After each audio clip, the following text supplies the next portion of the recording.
Scott Tranchamontane and Dave Long back at Bentley College.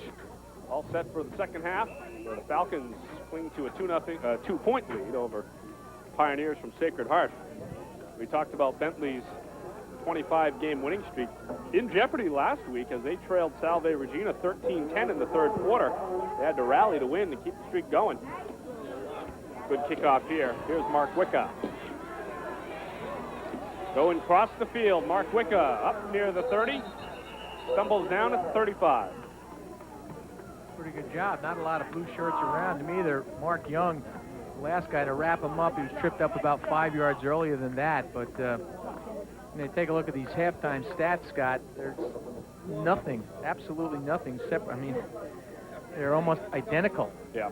Only thing, a couple of yards, 95, 84, and advantage to Bentley in total yards. Only thing with any kind of a real difference or a little bit of a difference is time of possession. Bentley with about 3.5 more minutes in their time of possession, and that was early in the game. Pioneers on first down. Sacred Heart is content with just grinding it out on the ground. I think they realize that the longer that they stay close to Bentley here, the better they're going to be. Absolutely. Here's our contest for a brand new Lumina. Took place at halftime. Chevy Lumina. Here's the winner's circle. See how close we get.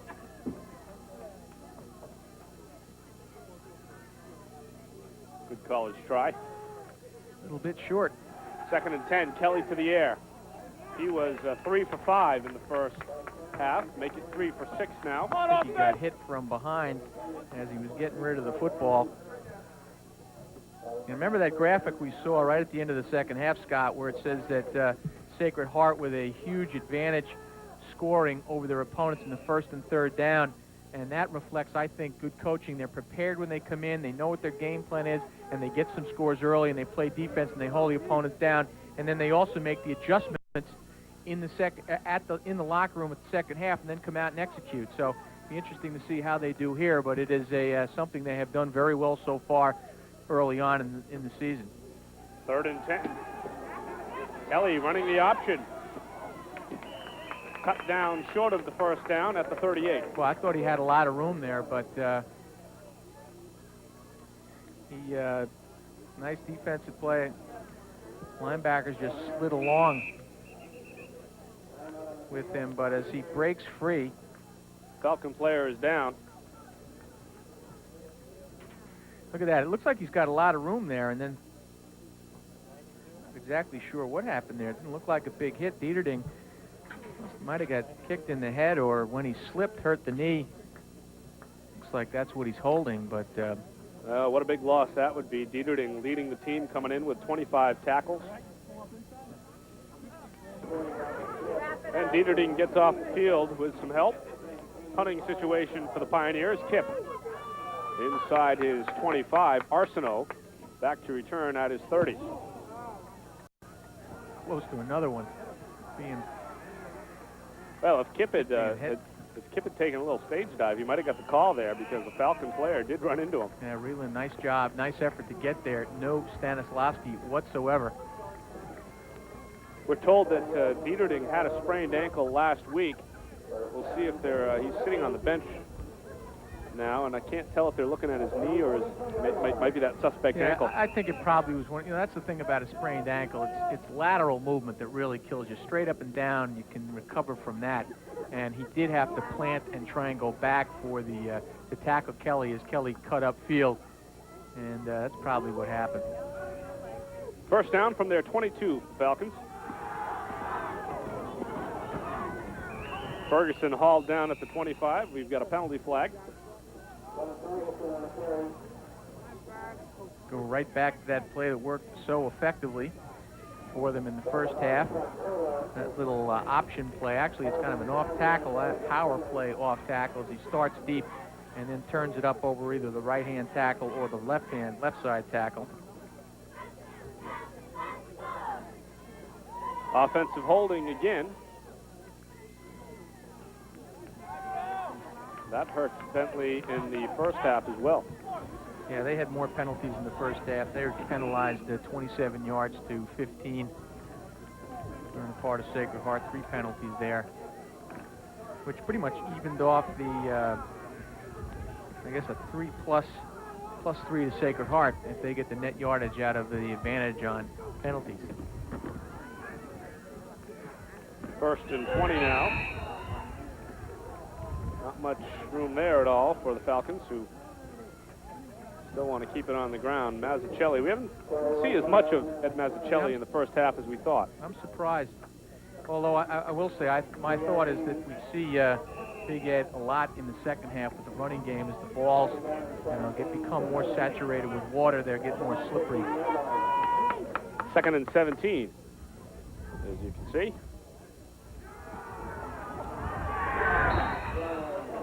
Ferguson taken down from behind, a pickup of about 3. Scott Kohler in on the tackle. Made 2 already in this series. And they just try and run right over again that tackle slot. Kohler slides from the inside, actually was playing that time, makes the tackle. 3rd and 14, we'll see if Rimsha going to go to the air here. I like the defensive lineman running 46, Kohler 45, Hines. He's got Busa, Arsenault over the middle. Rimsha looking for him now downfield and out of play.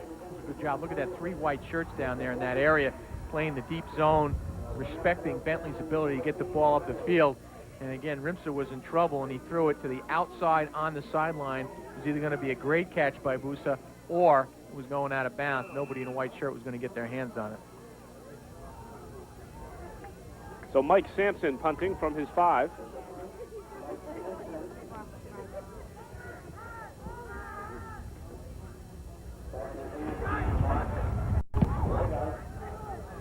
Tough one to handle. They should stay away. And they do. Great field position for Sacred Heart. They'll come out 1st and 10 with the ball on the Bentley side of the field. Sacred Heart last week, look at the score, and they got blown out by Stony Brook 44-17, but that game was tied at 17 in the 3rd quarter at one point.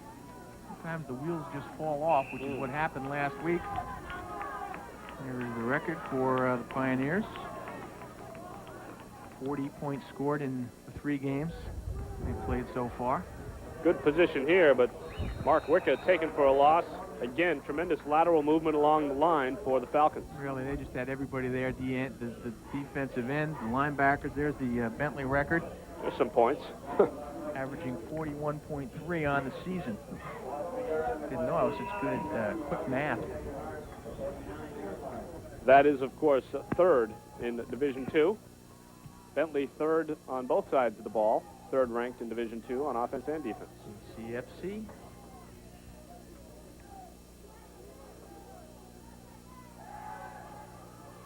Mark Wicca takes a hit, short of the 1st down by about a yard. Nice pattern on that play. Wicca was on the outside.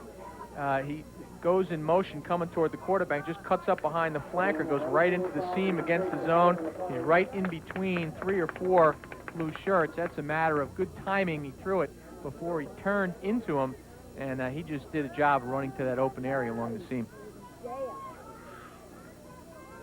Unfortunately, I think it's coming back on the penalty. He might have been the violating party as well. I'm not sure. He, as I said, was in the set position, and he might have set up on the line of scrimmage, which of course you can't do. A shot of that Pioneer logo reminds you of the old New England Patriots logo, and of course Bentley with the Atlanta Falcons-like logo. There it is. I saw him coming in. Actually, I'd seen him in film, but when you see it up close, it kind of like did a double take. That's only the 2nd penalty of the game for the Pioneers, but it's a costly one. That's a floater. That's a dangerous pass. You float that out toward the sideline, you got cornerbacks salivating. Yeah, except the cornerbacks were deep in that play, and the linebackers are down in that area. They're playing the zone, and I think once again he was just throwing it away. There's just too many blue shirts in the areas where they were looking to get the ball.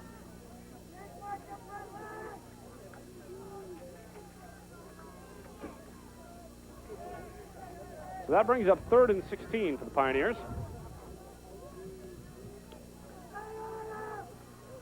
Kelly has 2 receivers to his left. Warman. Nice little game, but it'll be well short of the first down.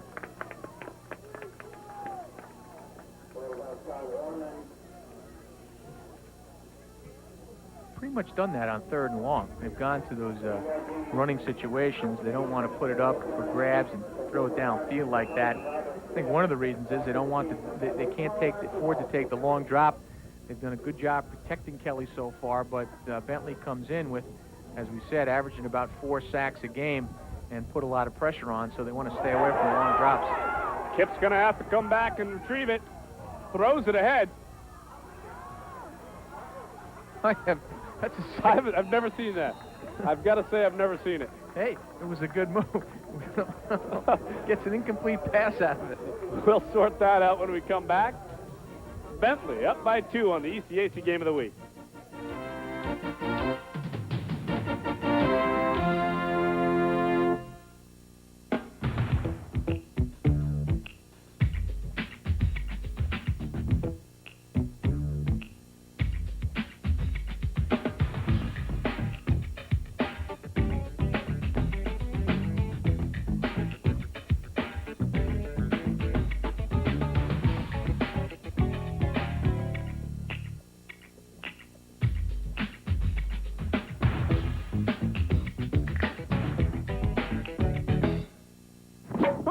Easy, inexpensive, and ingenious. That's what coaches and experts say about Solo Tennis.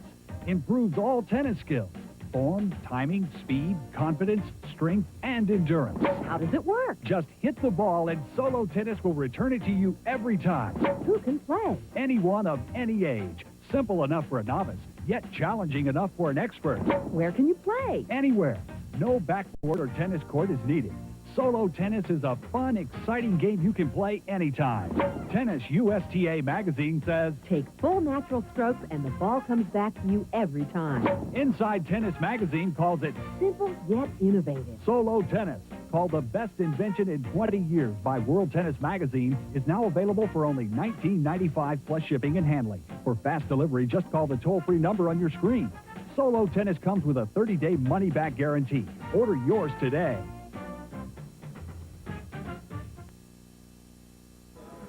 So the Falcons take over on downs. 1st and 10 from their 46. Pass complete to Busa. About 7 yards on the pickup. Like the pattern, loosens up the defense a little bit, stretches out the field.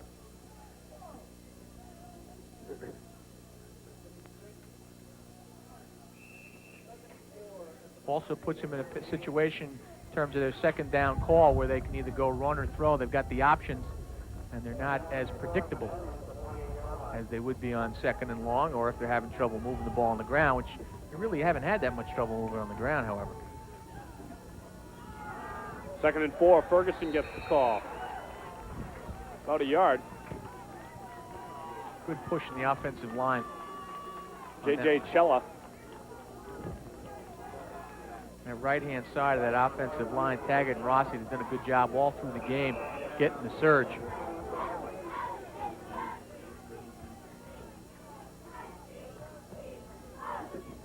There you see the story, 9-7 on 3rd down and 2.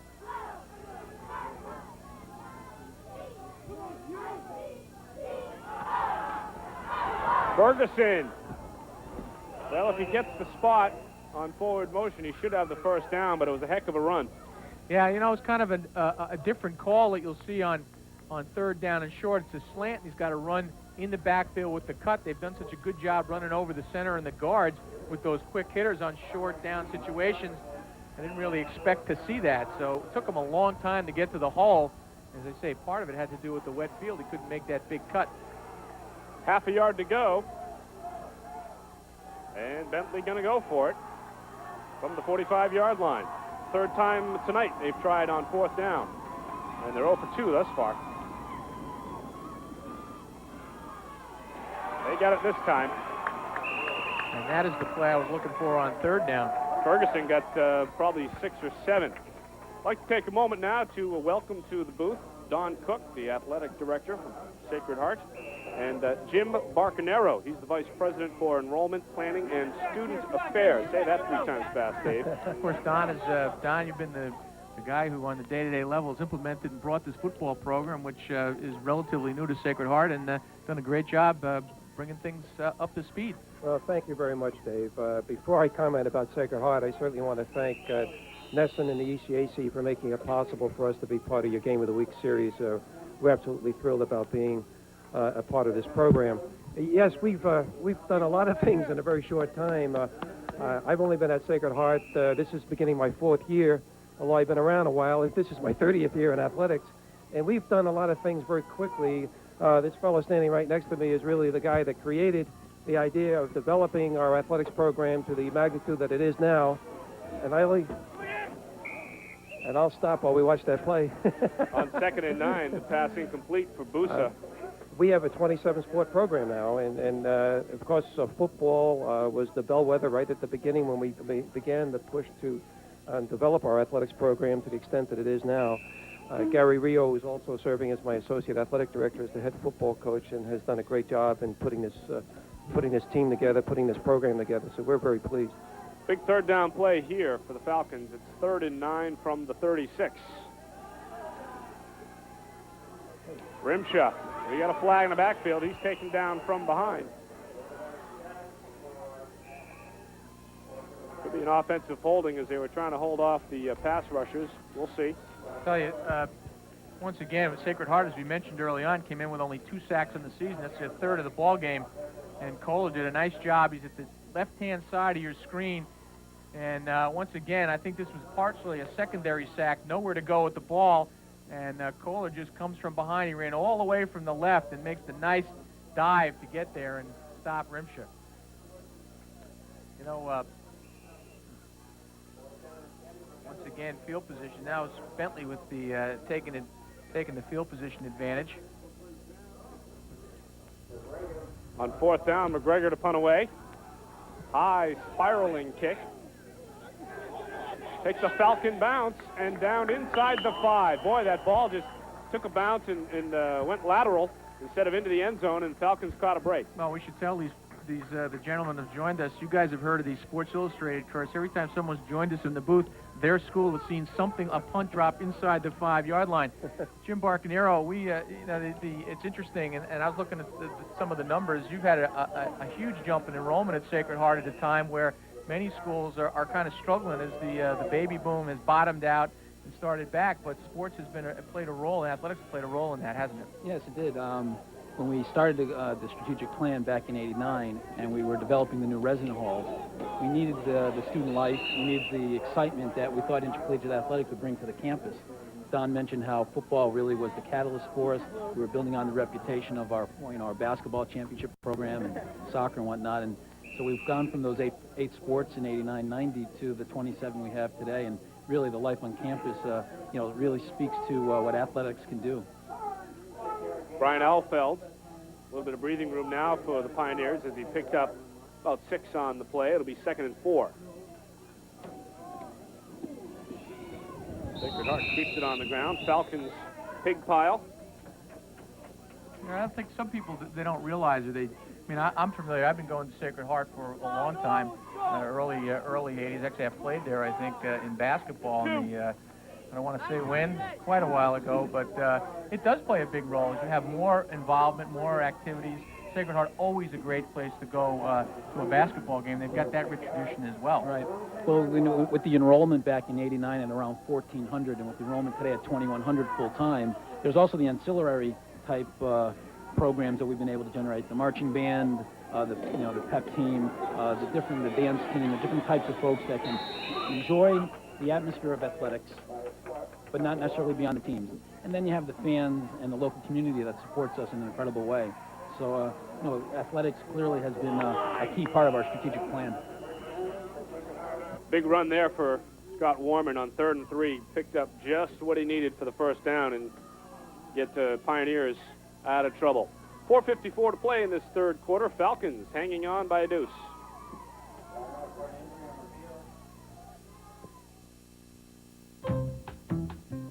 When you're making important decisions about your future, listen to what the experts have to say.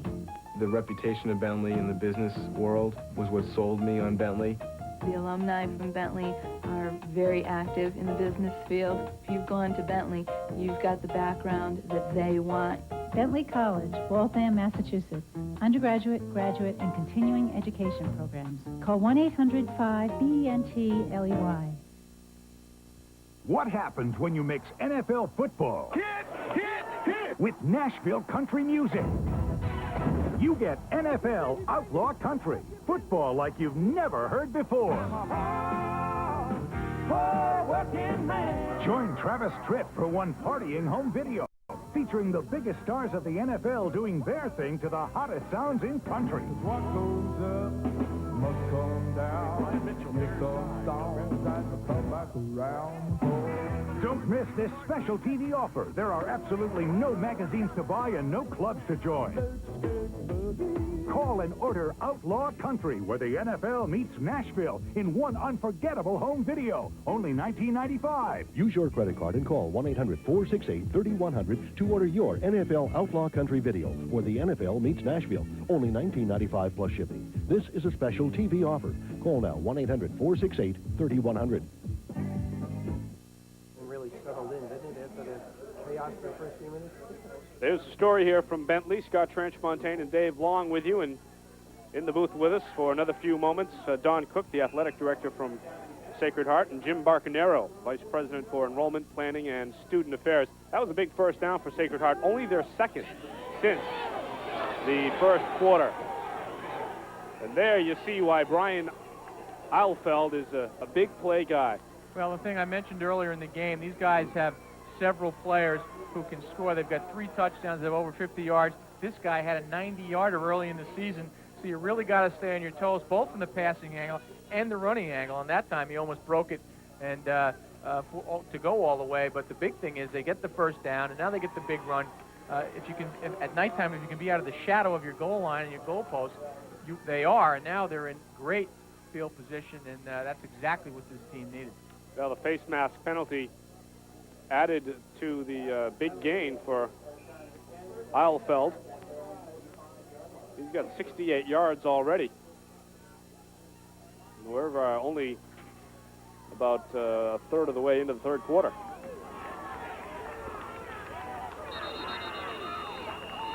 Bentley stacks it up on the line, about a 3-yard gain.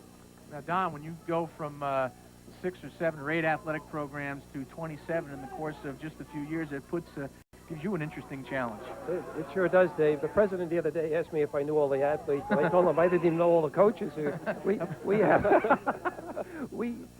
have first of all, we have a great staff, and many of our coaches with master's degrees. In fact, the last 10 or 11 that we hired have the higher degree, and it's made a big difference in terms of the quality of support service we can give our athletes. Warman on 2nd and 6, and he's been a big play guy in this third quarter for Sacred Heart. Another first down. These guys are just blowing Bentley off the line of scrimmage, particularly on the left-hand side. Eilfeld and Warman just have all kinds of room. Look at it here. He takes the handoff. It's that power sweep that had been working. He turns it upside. It's been working very well for Bentley. Huge hole on the left-hand side of that offensive line for Sacred Heart. Well, the Pioneers certainly playing with much more emotion these last few plays. They're pumped up. Well, they've shown it all through the course of the season, or at least the first 3 games. They are a very big first and third quarter team, and the pattern is following today. You know what I was surprised to see, Jim, in looking that Sacred Heart is the 3rd largest Catholic university in the country. I don't think... Well, New England. In New England, New England, yeah. Right. Behind BC and Providence in terms of total enrollment. The freshman class the last 2 years has been the 5th largest in terms of the New England Catholic colleges. And that's part of our strategic plan. We kind of, when we sat down and when we drew the thing out, it was like, what niche could we play in terms of the higher educational scene in New England? And we felt being the premier Catholic college, or one of the premier Catholic colleges in Connecticut, would position us well regionally. And then, yeah, I think we surprised folks. We have 4 different sites in addition to the Fairfield one in Connecticut. We also have a program in Luxembourg where we have our MBA program. So, yeah, we've done well, and people are surprised with that number.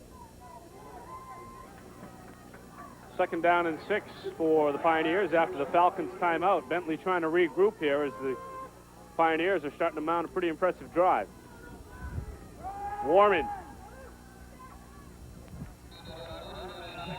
About 2 yards shy of the first down. That play continues to work. It's at just, they're going right over the top of Vining and Dabrowski on the left-hand side, and they're just banging that defensive line for Bentley off the ball, which they hadn't done early in the first half, almost exclusively through the first half. The yardage that the Pioneers were getting in the first half came over the guards and the center on the quick hitters, and now it's more of a power-type game. Mike Dieterding, by the way, is back in the ball game for Bentley. He left earlier with some type of leg injury. 3rd and 2. That's another first down for the Pioneers. Things going Sacred Heart's way, and the Game of the Week curse is having an opposite effect here at Sacred Heart. Take a look at the replay. Coming back, just look at the surge. Guys in blue shirts are standing up. They're bounced back, and that's creating the opening for the running backs to get into the linebacker area and the secondary of Bentley. They continue to move the ball. First down from the 31. This is an unaccustomed position for Bentley to find themselves in. Kelly looking long. Out of the hands of his receiver.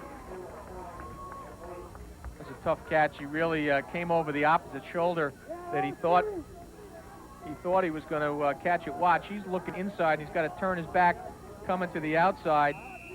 Vern Cox, but he gets his hands on it as he gets to the outside. Doesn't give it the stretch or the dive. Maybe that might be a little bit uncomfortable in the films on Monday. Well, they say if you get your hands on it, you ought to catch it, unless you're getting crunched at the same time, and he wasn't. 2nd and 10. Back to the ground, loose football. Loose ball, it's back to Bentley.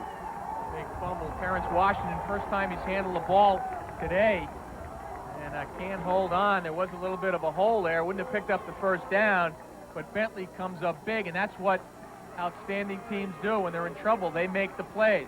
Coaches always you need 2 guys at least on each side of the ball who make the plays, and that's how you win in big situations, and that's exactly what Bentley did right there. Terrence Washington, number 20, he's the freshman out of Flushing, New York. Kelly hasn't played much. His jersey's still white. Yeah, but he's carrying the ball away, but actually it's hit from behind as he's going down. That was pretty close. Not sure who got it. Rami. Joe Cerami on first down. That's my eyes deceived me. That was, when I was looking at it, it looked like it was 32, which is Tucker. But we haven't seen him play on the defensive end. Maybe it was Makowitz, Bernie Makowitz, number 22. Just saw Kevin Vining acting out his frustration on the sideline for Sacred Heart. Rimsha to the air on 2nd down, complete to Buza. A little bit short of the first down, he's bumped out of bounds up by the 35. We kind of got away from things, but Jim, one of the things, the growth at Sacred Heart, what are the benefits that come along with a school that's expanding more offerings from an academic standpoint? One of the things we've been able to do is make some decisions as far as where our academic commitments would be. We knew that we couldn't be all things to all people, so we've selected a number of tracks. We're the premier college, we believe, in terms of health sciences from a Catholic perspective. So as you look at the New England Catholics, the Metro New York Catholic universities, we're the university that made the commitment to the health sciences. We've had the commitment in management, we've had the commitment in education, and of course the underpinnings is a strong liberal arts program. So those are the areas that we focus on. We do well with those programs, and I think that as we start internationalizing as well, it gives us a perspective and gives our students a perspective for their futures. Personal foul against Sacred Heart as Buza was thrown out of bounds, so it's an automatic first down up near midfield. Cerami is pushed to the sideline on first down. Who knows, with those campuses in Europe, you might be new recruiting territory for athletes, especially soccer players. Well, we've been recruiting actually in South America as well as Europe and Asia, and from the most recent trip in South America, it was incredible the amount of athletic interest there, obviously in sport soccer, but also in baseball. Second down and 6 from the 48-yard line. Rimsha to the air, finds Buza again, cuts it upfield. has the first down. Now, Don, when you started the football program, did you have a timetable in mind for when they'd get to competitive stage and beyond? Well, with most programs, and football, of course, is characteristic of most of them, it usually takes the cycle of one generation of students before you can really settle in and be consistent. And we're right at that stage now. This is year 5 for us, Dave, and we're 2-1 at the moment, and who knows what will happen here. This has become somewhat of a barn burner today. But over the course of 4 or 5 years is the expectation that we have to settle in. 3rd and short. Apparently, Booza stepped out of bounds, so he did not get the first down, but Cerami does here. Seeing Cerami more here, Scott. Didn't see him very much at all in the first half, but they've gone back. Maybe because he's the fresher back. Haven't seen Ferguson quite as much. But you know what those fresh legs do in the 3rd period when the linemen have been banging away at each other. Gives you just that extra split second. He might get into the hole a little bit quicker than anybody else. And with this guy, who knows what that would mean. It's been a fine evening for Booza in his first career start, Dave. He's got over 40 yards in receiving. And really has been the prime target. Although we should say again, Cerami is not playing in the game. That's the end of the 3rd quarter here at Sacred Heart, trailing by 2 here at Bentley. I'd like to thank Don Cook, the athletic director for Sacred Heart, for joining us, and Jim Barcanero. Thanks, guys, and good luck the rest of the way. Thank you, Scott. Thank you very much, Dave.